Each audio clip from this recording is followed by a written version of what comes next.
Oh, sure.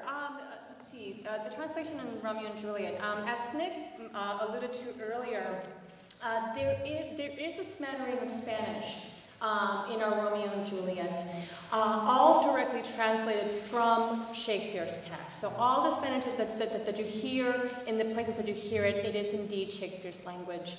One of the very early conversations that I had with Laird when we were starting our text work on Romeo and Juliet, which, for any Shakespeare involves, a great measure of what does this word mean? What are they saying here? Can we follow the rhetorical argument that is happening, and can we switch out a word? Can we cut this because nobody gets this joke? This is going to be running way too long. Can we cut 500 lines? All of that text work.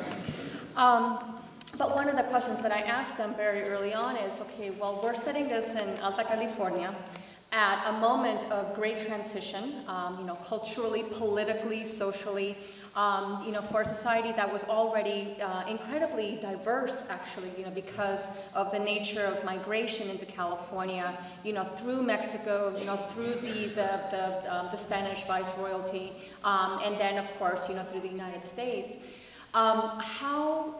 What language are we in any given moment? The native language of this area would have been Spanish, but yet we have American soldiers.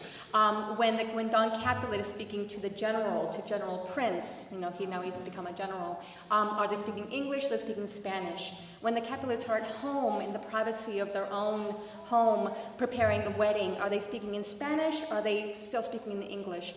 So as we were having all these conversations, the issue of translation became very key. And especially, when do those moments happen? When somebody just has to just say something in Spanish because either they're caught up in a moment, or they're caught unawares, and so the first thing they can say is in Spanish. Or when they sing, when they pray, automatically you just go back to your heart's language, which for many of our characters is Spanish.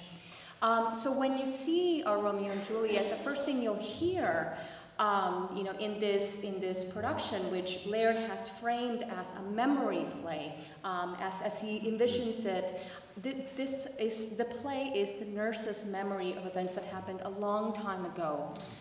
So we see her for the first time, blind and aged, being led by a young girl to the place where all these things happened. And then the wind rises up, and in the wind we hear dos familias de igual nobleza en la hermosa Verona, which are the first lines of the prologue, two households both alike in dignity in fair Verona.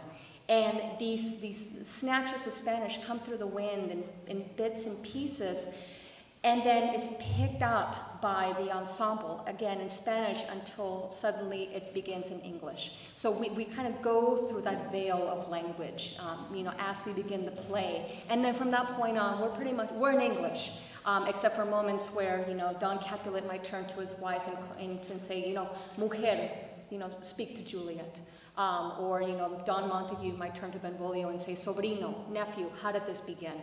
And then, so from there, listen for those moments when either, somebody out of great emotion, out of grief, out of joy, out of love, just has to turn to that Spanish.